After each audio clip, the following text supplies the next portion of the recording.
Hey everyone, and welcome to another episode of Community. I am joined by my BFF, Maria. Hello. Hi. This is gonna be so fun. So firstly, I am like 39 weeks pregnant. So this is like my last hurrah. We're days away, folks. Days away. It could happen any moment. Hopefully not during this podcast. And so we are recording some podcasts for while I'm gone. But I had this like idea a few weeks ago and ran it by Ben and Maria. This is the first time we've ever done anything like this. And I'm hoping this is gonna be really fun. I love getting roped into your crazy ideas, especially this one. It's going to be awesome. Well, we did say I've had some crazier ideas in this that have worked out well. Oh, certainly. Yeah. Social snippet. High five women. Ben. All these things have Three worked out major bangers. banger after banger. I've had some bad ideas too, but we don't need to go through that one today.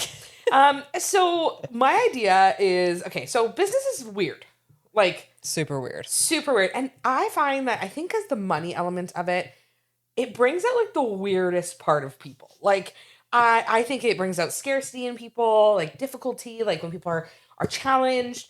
You know, a lot of people say, a lot of our mentors will say this, that like business is just like a huge personal development journey. So we see kind of like the good, the bad, the ugly, right? And something I find, I think you find too, is that people do weird shit. All the time. Like, all the time. Weird shit. Super weird. I also feel like being an entrepreneur kind of brings out a certain type of person that's like maybe a little more weird, maybe a little more off the beaten path. They like want to do their own thing, right? Like maybe it didn't work out in the traditional kind of job situation. So they're doing weird stuff like on the daily. On the daily. We can't stop them. No, we've tried. We have tried. And at first we were kind of like, not to say that you and I don't do weird stuff, because I'm sure there's someone out there that's like, these girls are putting out this weird podcast. They're the weirdos. Like, and that's fine too. But what we want to talk about today is like other people's weird business stories. And we'll probably bring in some of our own, because whenever we talk about this kind of stuff, it always like kind of circles back fully for both of us. But it's just so interesting. So what I did was I created this thing. And I'm always learning things, but like about the internet is that, and this is so MySpace grade 7, where you have like a ask me anything. Anonymously submit this thing. So we made an anonymous form and we asked people to give their weirdest business experiences. So weird things that have happened, weird stories, like weird situations. And I've collected some of the weirdest ones and I've brought them here today for us to talk through. Some of them are so funny, like they're funny, and some of them are like weird, but like more serious, where it's kind of like, ooh. But I'm excited to just like jump into them. I'm excited to unpack them too, because we had so much fun doing our 4-year anniversary episode, and we told some stories on there, but we can't give the full deets because we don't want to, out anyone too publicly. So this is, I think, a great way to chat through some of the crazy stuff that happens in business and tell people that like they're not alone when you have these crazy things happen to you. Yeah, the craziest things. Okay, so why don't we just get started? Yeah. So I think, okay, this one is one that I thought was hilarious. And I think that, having employees is also a weird thing. Yeah. Like sometimes things are not what you expect. And we talked about this actually in our 5-year episode, a little bit, or 4-year episode, a little bit about like, you hire people and, you're like, you have an expectation and they work a bit and you're like, oh, maybe that isn't what I thought it was, or it's better than we thought it was. So somebody wrote in here that they caught an employee stealing water. So filling up 5-gallon jugs of water from the washroom, like to bring home. Was this like natural spring water coming out of the tap? Like, I don't know. This person, they do live in a space where the water, I imagine, is high quality, but like, could you imagine going to the bathroom and seeing one of your, like Ben's in the bathroom filling up liters and liters of water to bring home to his family? I also need to know the logistics on this. Like, was it one 5-gallon jug that they were filling up 5-gallon jugs of water is what was written. Multiple 5-gallon jugs. Yes. Wow, that's a lot of water. A lot of water. But I'm like so curious about like what the motivation is behind it.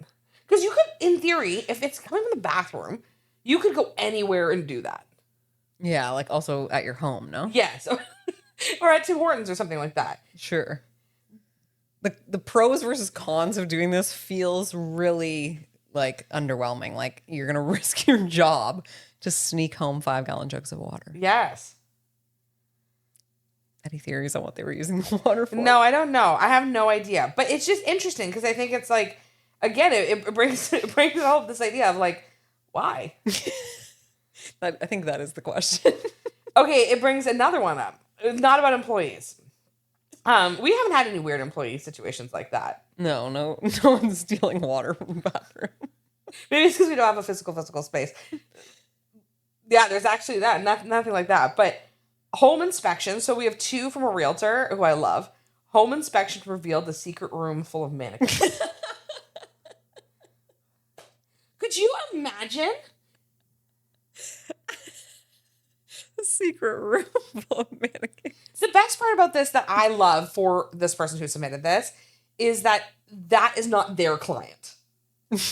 You know what I mean? So it's not like it's their client of the house they're selling. Like some other real estate agent was selling this house and closed the door, locked the door for the home inspection so that this way someone couldn't see all the mannequins. I can see why. No, I can see why too, but why wouldn't you get rid of the mannequins? Remove the mannequins would have been my move for sure. I feel like when you sell a house or like buy a house or whatever, like you're on your best behavior. Like you're cleaning, you're replacing things.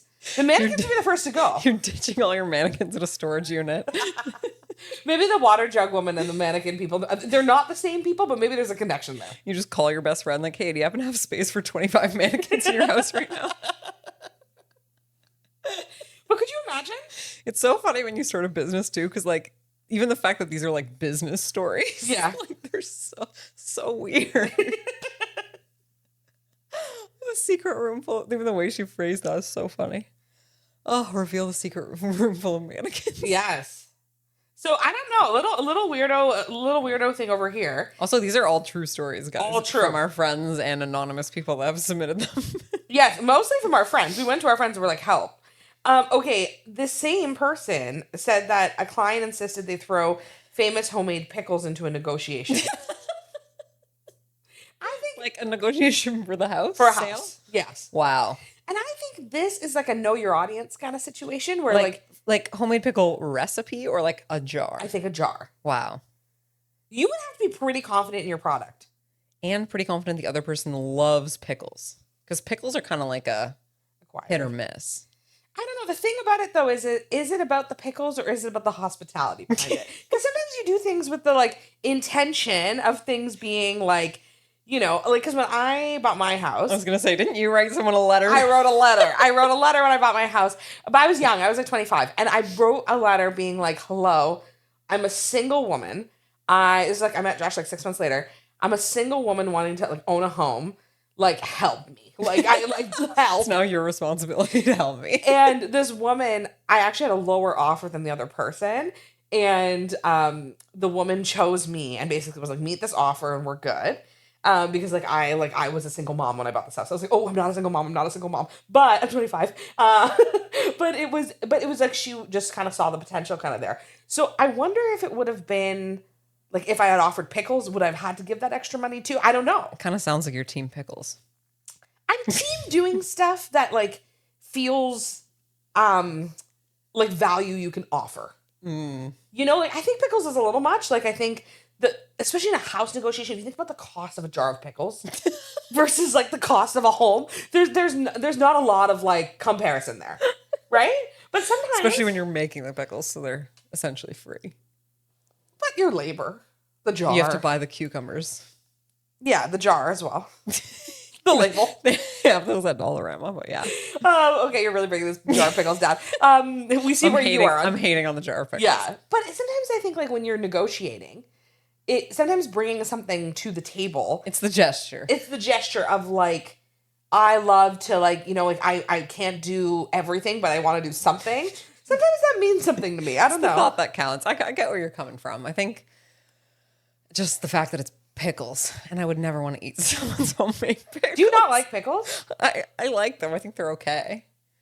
But you just wouldn't like want them with the house. If somebody gave me a jar of homemade pickles, I would not be inclined to eat them. Like that just kind of sketches me out a bit. Oh. Because don't they have to like, they're like cutting up cucumbers and putting them in a jar and they're like fermenting and stuff. Like I have to trust this person's like. But that you trust the grocery store pickles more than you trust like. I'm like Ben sitting here, so Ben makes you a jar of pickles. You're like, no, I don't want that. Well, no, if it's Ben, it's a different story. If it's a random person who is trying to buy my house. Yeah, okay. But I think too is yeah. I don't know. I think the pickles thing weird, but sweet. That's the thing I'm going on. Okay, I'll give it to you. Like, they're just trying to give something. They tried. Yeah, that's it's a genuine effort. Okay, you're kind of winning me over a little bit on the pickles. Okay, love it. Okay. So these ones are a little more serious than the pickles and the mannequins. Okay, let's bring it down a notch. Yeah, so it's tough. This I'm still a little bit on the 5 liters of water. The jugs are still they're still plaguing. Okay, so this is something we have talked about on our podcast before. I know who submitted this actually because they messaged me being like, you're going to love this. And I saw it and I was like, I do love this. People reaching out to speak at your events who don't follow you, don't engage with any of your content, have never been to an event, and don't know who your community is. Ooh. And then email and DM you harassing you as to why they weren't chosen to be a speaker. Or the voice notes. The voice notes are my personal favorite. I don't get that many voice notes. Oh, I get voice notes. I think they come for you. Yeah, they do come for me. Because you're posting that speaker app. I know, you were like, you have to stop posting. And I was like, we need to give people opportunities. So, okay, this is like a weird one for sure, because I actually think this is like anything you do in business, which is like about relationship. You know what I mean? Totally. So it's like, this one's kind of funny in the sense of like, like, have we had people speak at our events who have never been, for sure? Mm-hmm. Have we gone to events we've never been to and spoken at them? Yeah, I just did one this weekend. So does that stuff happen? For sure. But it's about the spirit behind it. Totally. And like the attitude and the way that the person treats you. And I think it's one thing to just throw a speaker application out there. It's another thing to have a ton of expectations around how the event host is going to receive that, right? Mm. And the way that you kind of interact with them. Mm-hmm. That's another piece too, because I think that's something where I've noticed where people will like kind of connect with us and they'll be like, I didn't get chosen and I'm wondering why. Actually, there's usually not an I'm wondering why. It's like, I didn't get chosen. Like, what about next time kind of thing? Or, there's people who've been messaging us being like, oh, I really want to contribute to your swag bags, but only if I'm a keynote speaker. Mm-hmm. And I'm like, there's not a swag bag item I want enough that I'm going to put a shitty speaker on stage for. Totally. Even if you're not shitty. Like, totally. But it's like, there's somebody who's like emails it for every event and has never asked for feedback. And I'm like, I actually their talk actually does not align with what we're looking for. Mm-hmm. Because it's not really for this audience, and that's okay. Because there's other audiences they are for. But it's a weird one. Like, it's a weird like feeling to one, reject people. Like, we don't like doing it. But the other piece is that it's like a weird like energy exchange when like it's aggressive. Yeah, especially with the like when they're almost like threatening you, like, I'll only put it in if you like do this. It's like, that's not like, especially for us, like our thing's about being high vibe. It's not like, how can we strong arm these people into like letting me on their stage? Like, it's just such a weird vibe. Yeah, and I'll link in the show notes, royal eye, but I'll link in the show notes the episode about like how we've chosen speakers in the past. I did and how I got like I keynoted a bunch of times. In the past year and have had the opportunity to speak on like lots of stages, which has been really fun. But like nothing, I don't think there's one that I went into where I sent a message where I wasn't like happy with the way I sent it. And the other thing is that were there things I applied to that I didn't get? Yeah, totally. For sure. And you don't make it about you. No, I can't tell people enough like that. Like, and also like, I have to say this is gonna be a hot take. This is going to end up like on the internet. People are going to come for me for this. Clip it. The way you treat people, people remember. It's not that hot of a take. But it's just, to me, I cannot imagine like messaging people some of the messages we've received and behaving the way we've seen people behave. Mm-hmm. And then being like, hope I get the next one. Like, hope that they'll let me do this next time. Or hope we can collaborate. Or I'm going to ask them for a favor now. Or like whatever. Like, we've had people like say like pretty terrible things or like, message us and be very like direct and telling us it's not worth it to come to our event if they're not speaking. And then the next event will come around and they're like, is this the time I speak? It's like, no, the time is not coming. Like, because I remembered that conversation that we had, or we had this terrible experience. And like, reputation is everything in business. Like, whether that's the reputation that you are like, you know, bringing to light right away, or whatever that looks like reputation's everything, and people really forget that. Yeah, totally. And I think we talked about this a bit in our 4-year anniversary episode, but about how like our best qualities as humans are sometimes our worst qualities as business owners. And I think for so long we like gave people second chances and third chances and fourth chances. And I feel like one of my biggest lessons is like when people show you who they are, like believe them, you know, like not everybody deserves a fourth chance and a fifth chance and a sixth chance, because a lot of those times when there's that like aggression or weird vibe or like anger, like we get some like weird messages. And often that's an indication of where that person's at. And if they're messaging us with aggression, like we're running an event called High Vibe Women, like that is just not the energy we want on stage. And I don't know that people connect those two things. I feel like they think the aggression is maybe going to like get them somewhere, or I don't know where it comes from, but totally agree. You have to be nice and normal to people, especially if you want to speak on their stage. Yeah, or do anything with them, or collaborate with them, or you know what I mean? Like, and there have been people, I've been thinking about this a lot lately, like there are people who are beloved to some. And I've had negative experiences with them. And that's okay. Like, they're just like probably not my person. And I have to just be okay with that. Like, you know, that's fine. I'm not going to go around and trash them. I'm not like, I have nothing to say about it. Like, it's fine. But it's like, not everyone is for everyone. And if you have bad experiences with people, like, listen to those experiences sometimes. And that's where we've like actually gotten into some like trouble like before, where, you know, we've been like, oh, like, you know, we haven't had a bad experience with that person. And people are like, watch it. And then we don't. And then we're like, oh, okay. Like, so I think, you know, of course, like, form your own experiences on people, like, especially because we work in a highly relational type of business, like, really just like want to, do the best that we can with people. But yeah, just like a reminder that it's like, you know, if you're like, hey, I really want to speak and I didn't get chosen that time, showing up at the event speaks volumes. But even messaging and saying, hey, I wasn't selected, I'm wondering if there's any feedback you could give. And that goes a long way. Totally. And we'll give it to you. Also, the, slightly off topic, but oh well. When people show themselves to you, like what's that saying? Yeah. Like, see them or whatever? Yeah. Have I told you my story about this? No. That I was at a fine establishment in my early 20s, Phil's. And if you are a Waterloo local... Shout out Phil's. Don't look up, don't look down, baby. I would still go to Phil's if it was age appropriate. Even 39 weeks pregnant, I'd hit the club. Actually, last Saturday I was like, I'm free. Like, should I go get a club? My mom's like, what? Anyway, but I was crying over a man, and a woman came up to me and said that to me. Like, literally, I was crying, and I was like, oh, like, we just broke up, like, and she was like, oh, when people show themselves to you, see them. And I was like, ooh. And now I'm like, you know, 15 years later, I'm like, I'm still like, not 15, but, you know, like 10. I'm like, well, see? It's good advice. Good advice. So share that with people about men, women, partners, people you do business with. People applying to be speakers. At events, yeah, like everything.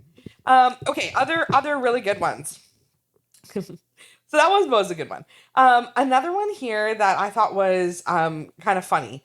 So we have experienced this ourselves. Oh no. Client wanted to sue me. We've never been CCR liability insurance. Yeah. Please contact Zensurance directly.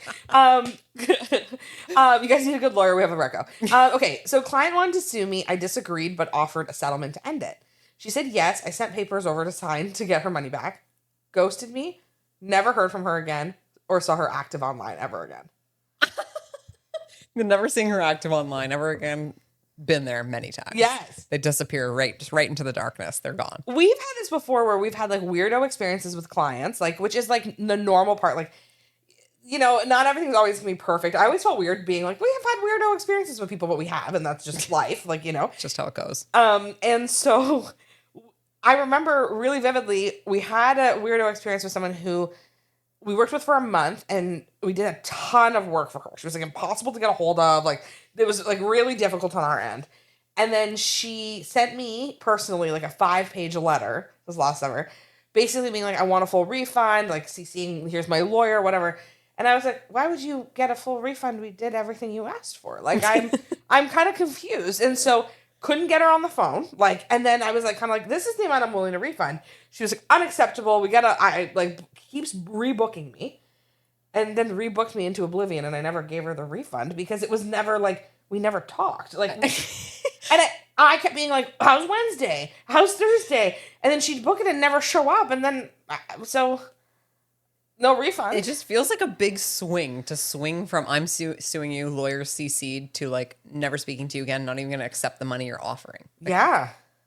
What? But I think this is what I meant at the beginning when I was saying, like, money does weird things to people. Like, it like creates scarcity. People get stressed. They do things that they normally wouldn't do because they're feeling tapped. And so we've seen this too with people where, like, we've worked with people or, you know, and they do things that you're like, oh my God, that's like very uncharacteristic of you or of being normal. And it's because they're feeling like strapped by something or challenged. Yeah. I just feel like suing somebody is so dramatic. Yeah. Doesn't it? It kind of gives like, especially over stuff that like in our case, we delivered all the deliverables. They were great. Everything was fantastic. Like there was nothing like wrong with it, you know? It gives me like when you're on the playground, you're like, I'm going to go get the teacher over like something the person didn't do, you know? And they just like make up this story and then the teacher's like gets you in trouble and you're like, what? Like, I know. Question mark. Well, and some people are just more litigious than others. Like I think especially us being Canadians, like we're not super like litigious like when things go wrong. But on the other hand, it's also like, I don't know. It's like a weird thing to like not only threaten to sue, but like to then ghost. Like to go so far as to get a letter made up. And like to like you paid your lawyer for that letter. Totally. Like $400 at least. At least. Also, like I also can understand sometimes where it's like we've done this where like there's probably people we've been able to sue like over the years and we haven't done it. Because we're kind of like, what's it worth to us? Totally. Like, what are we going to get out of it? So maybe she got halfway through this letter and was like, wow, fuck. Like, you know, like. But the person's offering her a settlement and she's ghosting the settlement. Yeah. Like weird. So super weird. But do you think that people, like, what do you think about people with scarcity? Like I know, and we've seen this with 7-figure business owners, 8-figure business owners, 6-figure business owners, beginners. Like, they experience a level of scarcity that causes stress. But there's also, like, this culture in entrepreneurship about, like, investing and, like, getting to that. Do you need that for the next level? What do you make of all that? I think it's very rarely about how much money they actually have. I think it's, like, 95% at least about money mindset, what beliefs you were raised with. Even for myself, like I love my mom to death, but like she is a frugal Italian. Yeah. Like Kristina and I both have done a lot of work on my money mindset. Yeah. And I just think so much of it is like in your head and the way you're relating to things.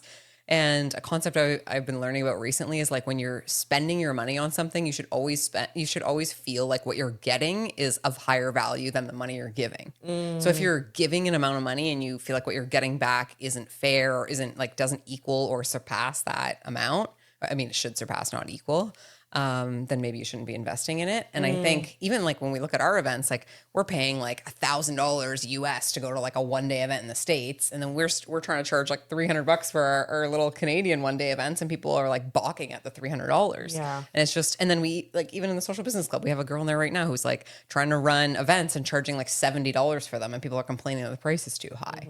So I think it's so much about how these people, I don't know about really the scarcity and all that stuff, but I think it's just so much about their relationship to money in their own head. Yeah. You know?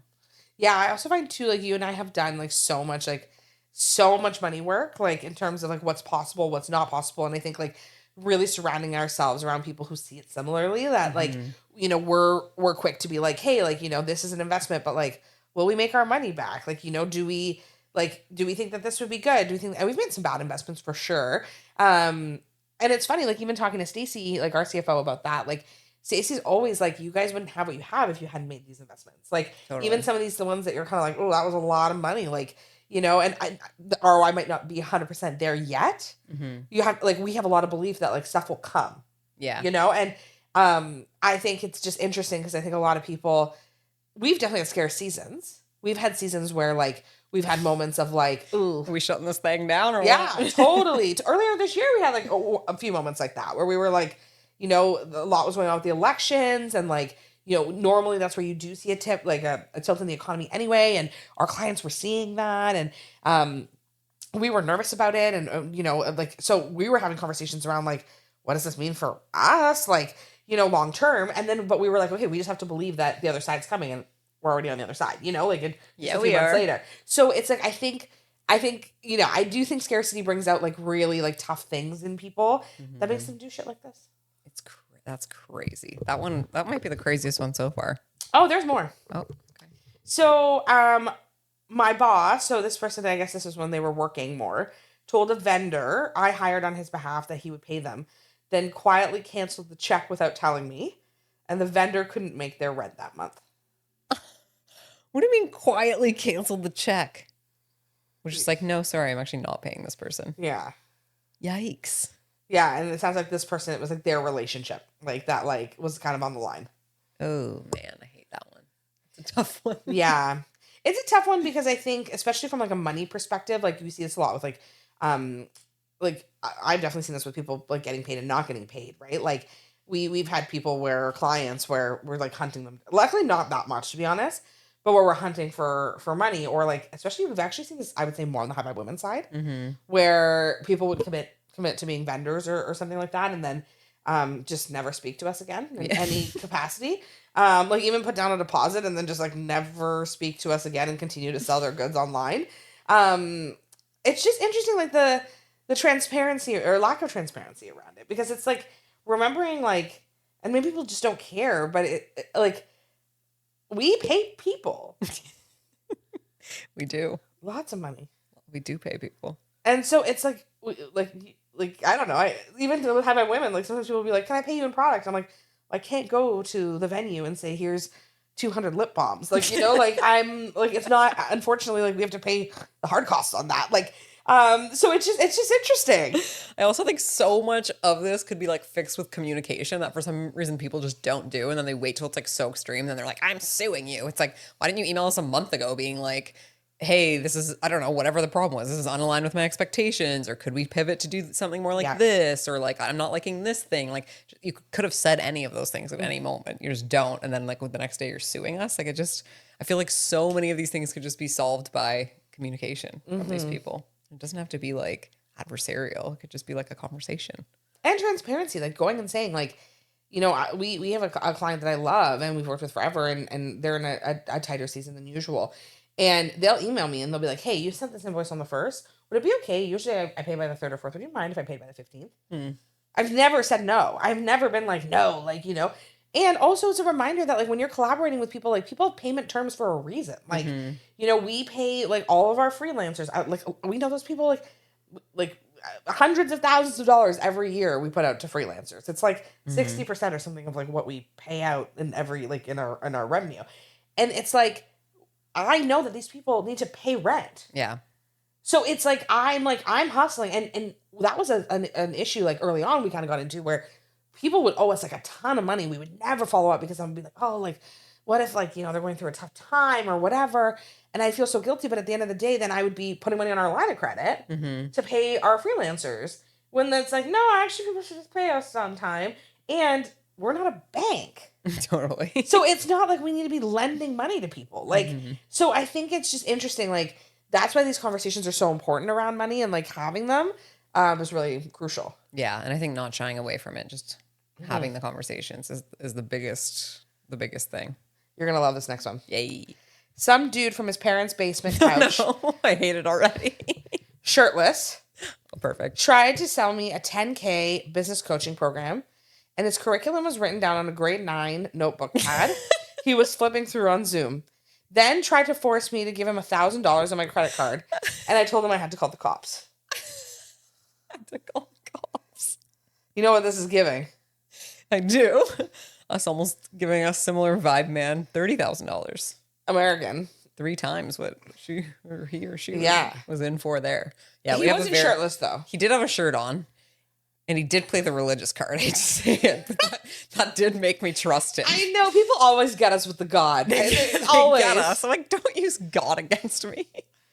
So funny. So there were some like weird things about the Zoom call though. Like I remember he had like a bookcase behind him with like no items on it. I was like, An empty bookcase. did you get that yesterday? You know what? Actually, the Zoom call for me, the story that I was like, maybe this is not what I think it is, was he told us a story about how he was driving and how he has like 3 kids or something like that. This man in our version of the story, and he drives like a Honda or something, which is fine. No shade on Hondas. Love Hondas. We love an economical vehicle. I'm bougie, but not everybody is, and that's okay. And they had gotten into an accident, and his front passenger seat was vetoed. Like they basically were like, people can't sit in this passenger seat, and he still drove this car along. Like he was like, yeah, me and my wife still take this car, and I was like he was bragging about the fact that he was driving this illegal vehicle, and I was like, if you are the millionaire you claim you are, you're not putting your wife in a Honda that you almost killed your family in. Get in, honey. We're going shopping. Yeah, you're getting a new car. You're getting another Honda. And don't you have driver's insurance? I don't know, dude. There were just so many red flags, and yet we still almost did it. He did not have a grade 9 notebook, but he did have more confidence than anyone I've ever heard. Had all these fake case studies. Yes. Had so many I guess they weren't quite testimonials, but all these examples of stories of things that he'd done. And I did think it was oddly specific how similar they were to what we needed. But I thought at the time that was just because he was an expert in something we needed. Yeah. But I think it's a good lesson because this goes back to our 4-year anniversary episode where we said don't trust people. I know, so funny. That's the feedback I got the most from people who listened to that episode was they were like, you and Maria really are not trusting people anymore. And we're like, no one. We can't. We just simply can't. Yeah. Too many lessons. If you get into our inner circle, you're stuck in there, and there's a few people in there. There's quite a few people in there. Lots of trustworthy people that we do trust. Yeah. It's more just strangers we can no longer put our trust in because it's cost us too much money. Yeah. It's too expensive to trust strangers. Blindly trust, yeah. Blindly trust, yes. But we take referrals though. So if you're like, I trust this person and you're in the inner circle, there's a good chance we'll trust you. As long as you're not shirtless with a grade 9 notepad. No. But I think this actually speaks to a bigger issue, which is that anyone can sell anything on the internet. Totally. And they can say whatever they want and they can make up whatever they want. And I think especially with AI, it's just going to get crazier. So you're going to be careful out there, guys. Yeah, be careful. Be careful of the shirtless men and the nose strips. Nose strips. Yeah, I said it. Okay, there are a few more I've got here that are good. Okay, let's hear them. Okay, so this one is this is funny. So a client asked to take me for a ride in his helicopter that he had built in his garage. It's like giving pickles. Taking pickles to the next level. You think pickles and the helicopter ride are the same? Well, they're both homemade things that I wouldn't want to engage with because of the fact that they're homemade. Okay, would you rather... Okay, let's play a game. Would you rather Ben comes to you? No, not Ben. It can't be Ben. We trust Ben. Okay, he's in the inner circle. Okay. Shirtless man with the notepad comes to me. Shirtless man with the notepad comes to you and the nose strip and the Honda Civic where his wife is in danger at all times. And comes to you and he's like, hey, I have this helicopter. Get in. We're going shopping. You know what it's kind of giving? Tell me. The submarine. Stop. Okay, guys, I have to tell you this story very fast, very fast. I am, and we hope you like this style of episode. And if you don't, please do tell us because we're testing some stuff out over here. But okay, you guys know that submarine that imploded I shouldn't laugh. In Nova Scotia, right? Was it in Nova Scotia? Yeah. Oh, Newfoundland? I don't know. Yeah. Sure. Okay. Okay. Yeah. Okay. Sorry, Eastern Canada folks. So sorry. So comes over. They're trying to find the Titanic. They go. It implodes. Devastating for the family and those involved. I become obsessed with the news. This is part of this is why I can't watch the news. And it's because it takes over my whole life and it's all I think about. So this submarine, Maria came to pick me up. We were going to a content sprint for a client. She's like, how are you? I'm like, did you hear about the submarine? And it consumed my thoughts for 48 hours. I would wake up in the middle of the night. I would quickly check the news. I would see what would happen. I would watch all the memes. It was a very trying and difficult time for me for 48 hours. Like, like at every moment, she knew how many hours were left until they ran out of oxygen. Yeah, I was. We're in a boardroom meeting with like very serious clients where they have like 10 team members around the table, and she's like refreshing the Google News feed on the status of this submarine. Yeah. But then when you looked more into the submarine details as to why it was imploded, this man basically just like made a submarine, like with like duct tape and stuff. And weren't they using like an Xbox controller or Yeah. something to like bring it down? But okay, but this helicopter, Ben shaking his Not head. the Xbox controller. We need to fact check basically everything I just said over here. But I think the helicopter seems more legit than that. Does it? I don't know. I don't have any other details. But what I will say is that if a client asks you to do something and it feels dangerous, you don't have to do it because they're a client. I would be more willing to get in the helicopter than I would the submarine. Oh. I thought it was you were more willing to get into the helicopter than eat the pickles. No, I was like, no. that's insane. No, I'll eat the pickles Okay. over the helicopter. I don't think I'm getting in that helicopter. If it looked like pretty good and I like trusted the person, maybe, but we don't know if this person got into the helicopter, right? I didn't say. I think no. Yeah. That feels like the right move. Okay, fair. They live to tell the tale, so probably not. Yeah. Guys, you don't have to do things your clients want you to do just because they give you money. That's a big lesson we've learned. Mm-hmm. Yes. Sometimes you get put in weird situations. We've been in weird situations. Nothing like too weird, but like we've been put in weird situations where we've been like mildly uncomfortable or like kind of stretched to our limits, especially as women too. Like we're like people pleasing, energy, and we like want to make people happy. And when people ask us to do things, sometimes it's like a little more like I find especially negotiating with men, it's different than negotiating with women, right? Yeah. Women are like, that's the cost and I pay it. Men are like, I was hoping to pay less than that. So Yeah. but yeah, I think just like a reminder that you don't have to get in the helicopter or eat the pickles. Amen. Amen. Okay, a few more and then we'll wrap this up. Okay, so getting sued by family. Ooh. Is that all the details we got? That's all we've got. Yikes. But this is an interesting one because I think in entrepreneurship world, we like glamorize people working with people that you know, like, and trust, you have a lot of connection with, you have a lot of relationship with, and it isn't always a good idea. No. And a lot of people told me this ahead of time, and I was kind of like, I'm not going to really abide by that advice. And in our case, I'm glad I didn't. But when there's that dynamic of like you're the leader and the person you're working with is sort of like taking instructions from you and it has to be held accountable for their actions and the way they're working, it's a lot of the time just a recipe for disaster, I think. Yeah, and I think too, like, Chris talks about this a lot harder.